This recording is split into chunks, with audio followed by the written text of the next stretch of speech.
दोस्तों serial CID वालों का एक डायलॉग है, कुछ तो गड़बड़ है दया, कुछ तो गड़बड़ है।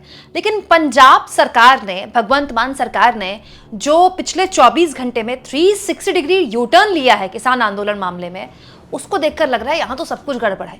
दोस्तों कैसे पंजाब में ठीक विधानसभा चुनाव के 2 साल पहले पूरी की पूरी पॉलिटिक्स चेंज हो गई है और इस बदली हुई राजनीतिक परिस्थितियों में राहुल गांधी के लिए और उनकी पार्टी के लिए कितनी बड़ी एक अपॉर्चुनिटी है, एक मौका है, इस पर आज हम विस्तार से बात करने वाले हैं। ये तो आप जानते ही होंगे दोस्तों कि पिछले 1.5 साल से जो हरियाणा और पंजाब के बॉर्डर में किसान आंदोलन चल रहा था, अचानक कल पंजाब सरकार ने उस पर एक्शन लिया और जहां पर भी किसान बैठे हुए थे उनको वहां से उठा दिया गया और तुरंत कार्रवाई करते हुए, मतलब जो बॉर्डर्स वहां पर एक तरह से सील किए गए थे किसानों द्वारा, किसानों ने वहां पर रास्ता रोक रखा था, वो सब कुछ उखाड़ दिया गया, सबके ऊपर बुलडोजर चला दिया गया। अच्छा, जब से ये पूरा का पूरा एक्शन हुआ है तब से रिएक्शन बड़े जबरदस्त आने शुरू हो गए हैं। हर कोई ये पूछ रहा है कि ये आखिर हुआ क्या।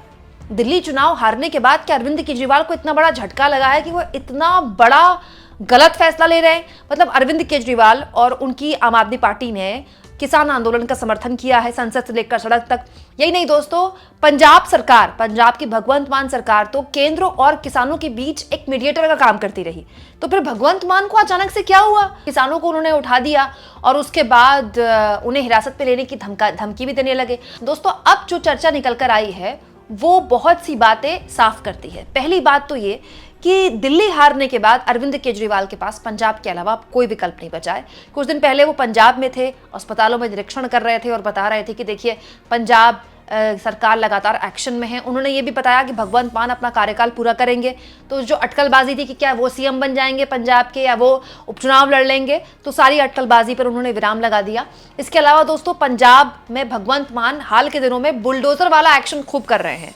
कुछ नशा तस्करों के खिलाफ उन्होंने बुलडोजर वाला एक्शन लिया है क्योंकि वो जानते हैं दोस्तों इस तरह के एक्शन पे हेडलाइंस बनती हैं और नशा मुक्ति एक बड़ा मुद्दा था जिसको आम आदमी पार्टी ने मुद्दा बनाया था और पंजाब में नशा एक बहुत बड़ी समस्या है। हालांकि दोस्तों इस पूरे मामले में यू टर्न आया लुधियाना उपचुनाव में। दोस्तों बहुत जल्द लुधियाना में उपचुनाव होने हैं और जानकारी निकल कर आई है कि अरविंद केजरीवाल और भगवंत मान ने वहां स्थानीय लोगों से जब बात की चुनाव के मद्देनजर, तो स्थानीय लोगों ने, जो वहाँ के व्यापारी लोग हैं, उन्होंने बताया कि ये जो किसान आंदोलन चल रहा है करीब 1.5 साल से, इसकी वजह से जो कामकाज है ठप हो गया है, व्यापारियों का काफ़ी नुकसान हो रहा है और अगर इनको नहीं उठाया गया तो ये नुकसान और बढ़ता जाएगा। और इसको लेकर अब जो स्टेट गवर्नमेंट है पंजाब की आम आदमी पार्टी सरकार है, उसके खिलाफ व्यापारी जो वर्ग है वो हो रहा है।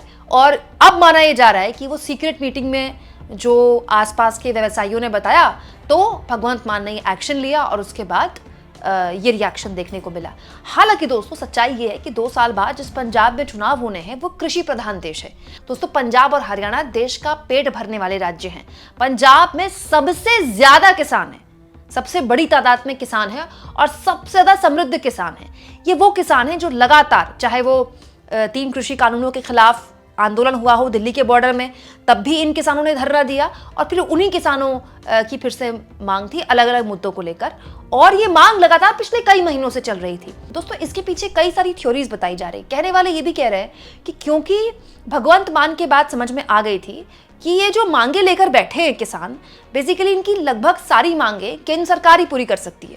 तो इनका गुस्सा अगर केंद्र सरकार को लेकर है तो जाकर ये दिल्ली में प्रोटेस्ट करें। पंजाब में जो प्रोटेस्ट कर रहे हैं उसकी वजह से पंजाब में माहौल खराब हो रहा है, पंजाब के व्यवसाय को प्रभावित क्यों किया जाए। मतलब बेसिकली भगवंत मान के सलाहकारों का यह मानना था कि केंद्र का गुस्सा भगवंत मान अपने सर पर क्यों ले। दूसरी थ्योरी यह भी है दोस्तों कि ये सब जानते हैं कि अरविंद केजरीवाल को जमानत मिली है। अरविंद केजरीवाल को क्लीन चिट नहीं मिली है अभी मामले में। इसके अलावा सत्येंद्र जैन को भी क्लीन चिट नहीं मिली है और ना ही मनीष सिसोदिया को क्लीन चिट मिली है। जेल कोई नहीं जाना चाहता। और जब से दिल्ली में चुनाव हारी है आम आदमी पार्टी, तब से ये चर्चाएं बहुत गर्म हो गई है कि भगवंत मान दिल्ली की सुन रहे हैं या फिर दिल्ली की सुन रहे हैं। दिल्ली मतलब अरविंद केजरीवाल वाली दिल्ली, या फिर दिल्ली मतलब वो दिल्ली जहां पर केंद्रीय गृह मंत्री अमित शाह बैठते हैं। जी हाँ दोस्तों, वैसे तो दोनों दिल्ली एक ही हैं, लेकिन दोनों के पते अलग अलग हैं। दोस्तों तब से ही, जब से दिल्ली हारी आम आदमी पार्टी, तब से ही चर्चाएं गर्म हो गई थी कि भगवंत मान एक तरह से अमित शाह की काफ़ी सुनते हैं और भगवंत मान की बातचीत भी काफ़ी होती है अमित शाह से। और ऐसा भी हो सकता है कि भगवंत मान अमित शाह के चारों पर काम कर रहे हो।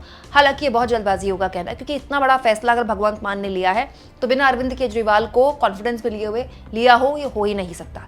लेकिन सच्चाई ये है दोस्तों कि अरविंद केजरीवाल के लिए बहुत ज़्यादा क्रांतिकारी होना अभी कोई बहुत फायदे का सौदा नहीं है, क्योंकि अरविंद केजरीवाल जितने क्रांतिकारी होंगे उनके जेल दोबारा जाने के चांसेस उतने ज़्यादा बढ़ जाएंगे। अब इस पूरी पिक्चर में कांग्रेस पार्टी कहाँ खड़ी है दोस्तों? कांग्रेस पार्टी के लिए ये बिन मांगी मुराद पूरी होने जैसा है। कांग्रेस पार्टी लगातार किसानों की मांगों का समर्थन करती रही है और पिछले लोकसभा सत्र में तो किसानों ने अपनी मांगों को लेकर लोकसभा में जहां पर राहुल गांधी का दफ्तर है वहां उनसे मुलाकात भी की थी।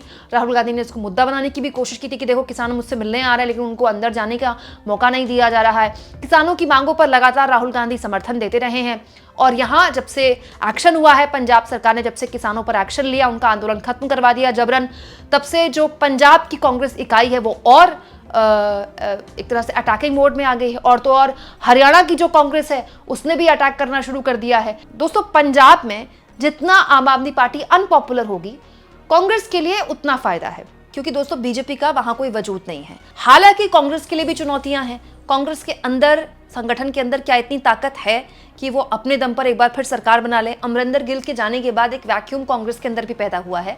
लेकिन राहुल गांधी जिस तरह से संगठन की सफाई कर रहे हैं और जिला अध्यक्षों को ताकत दे रहे हैं, ये माना जा रहा है कि बड़े फैसले पंजाब को लेकर भी हो सकते हैं और उन बड़े फैसलों में आने वाले वक्त में कम से कम खुद भगवंत मान ने तो बैठे बैठाए कांग्रेस को एक मुद्दा दे दिया है। अब ये देखना दिलचस्प होगा कि कांग्रेस इसको कैसे पुलअप करती है मामले को।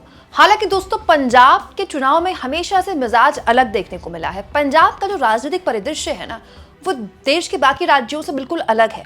अमूमन पंजाब के लिए कहा जाता है कि केंद्र में जिसकी सरकार है, राज्य में उसकी सरकार कभी नहीं बनती है और कांग्रेस पार्टी ने इसका जीता जागता नमूना पेश किया। अमरिंदर गिल के रहते हुए भी किसान आंदोलन हुआ था, लेकिन ये अमरिंदर गिल की होशियारी थी कि उन्होंने बड़ी होशियारी से उन किसानों को दिल्ली उनको एक तरह से वो किसान दिल्ली आ गए और दिल्ली के बॉर्डर में बैठ गए और अंत में प्रधानमंत्री नरेंद्र मोदी को यूपी चुनाव से पहले हाथ जोड़कर माफी मांगनी पड़ी उन किसानों को और तीनों कृषि कानून वापस लेने पड़े। लेकिन वो अमरिंदर गिल की समझदारी थी जो कांग्रेस पार्टी के साथ अब नहीं है। कांग्रेस पार्टी को अपना घर मजबूत करना होगा अगर वो ये चाहती है कि इस पूरे के पूरे मुद्दे पर वो आम आदमी पार्टी को बीजेपी की बी टीम की तरह प्रेजेंट करे। देखिए आम आदमी पार्टी पर लगातार ये आरोप लगते रहे हैं कि आम आदमी पार्टी को खड़ा करने के पीछे आरएसएस की ही रणनीति रही है और जिन जिन राज्यों में आम आदमी पार्टी गई वहां कांग्रेस को नुकसान पहुंचाया।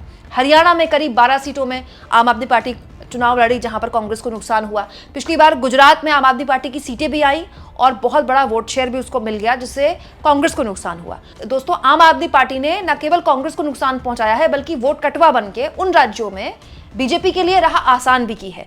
लेकिन अब अगर आम आदमी पार्टी को एक अलग और इंडिपेंडेंट ताकत के तौर पर अपने आप को दिखाना है तो ये चाल उसको उल्टी पड़ सकती है, हर लिहाज से उल्टी पड़ सकती है, क्योंकि हो सकता है कि लुधियाना का उपचुनाव आम आदमी पार्टी जीत जाए या फिर टक्कर में आ जाए, लेकिन जैसा कि मैंने आपसे कहा कि पंजाब एक कृषि प्रधान देश है, वहां किसानों से खुन्नस मोल लेकर आम आदमी पार्टी सरवाइव करे ये मुश्किल होगा उसके लिए। आपको क्या लगता है दोस्तों, क्या वाकई में अरविंद केजरीवाल ने स्टैंड बदल लिया और आने वाले वक्त में भी अरविंद केजरीवाल का बदला हुआ स्टैंड कांग्रेस पार्टी के लिए एक फायदे का सौदा बन सकता है? कमेंट बॉक्स में जरूर लिखें और जितना हो सके चैनल को शेयर करें, सब्सक्राइब करें और थैंक्स और ज्वाइन के ऑप्शन से अगर आप चाहें तो कुछ आर्थिक मदद भी चैनल की जरूर करें।